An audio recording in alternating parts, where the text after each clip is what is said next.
Hi and welcome to me and my plants. Always keep them very close, just so you can hold them, stick your hands into the earth if you need some earthing. Yeah, there it is.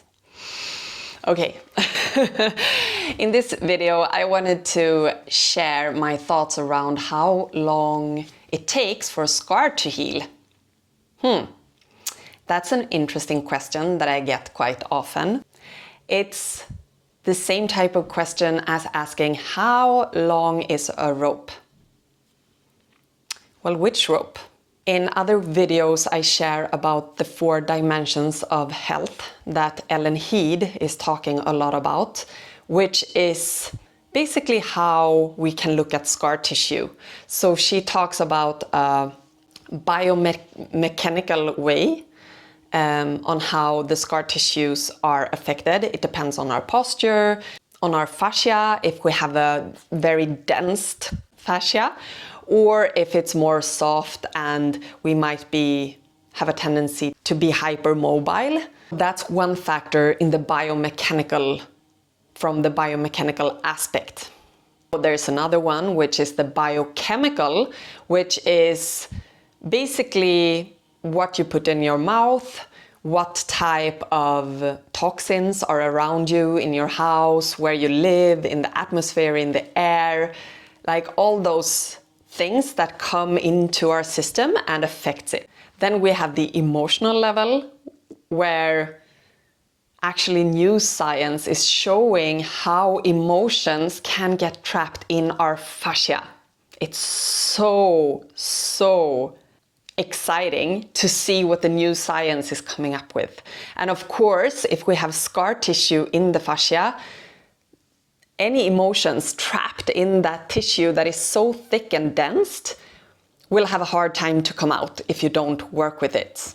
The last aspect are actually the scars, where they are located, how they are appearing inside the vagina, in the vulva, if you're working more in the pelvic area, and so on, and what these scars actually need. Because they need a lot of things from these other dimensions to heal.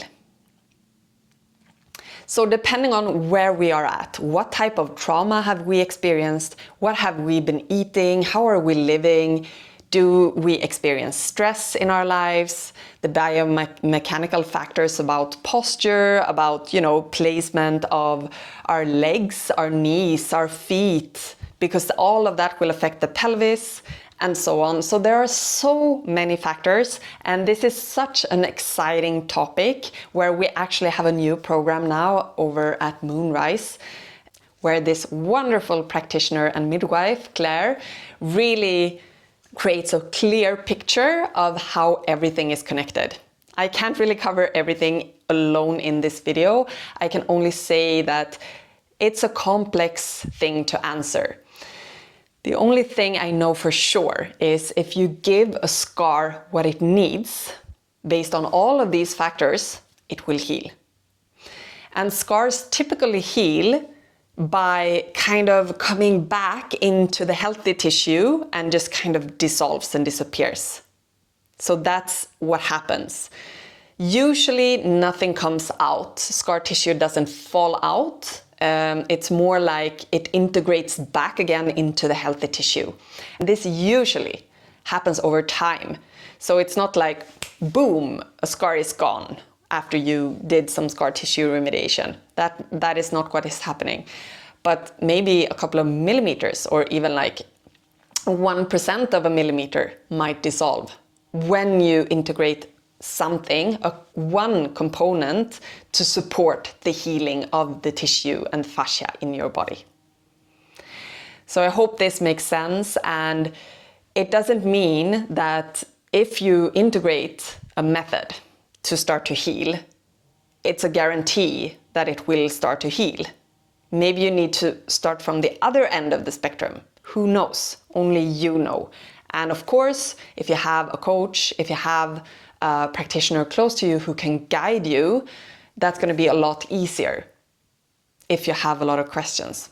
You can always post your questions here in the comments too. I'm here to answer you. I know many write to me on Instagram and on Facebook, and I don't get those messages. I just found a couple of ones that I received 2 years back.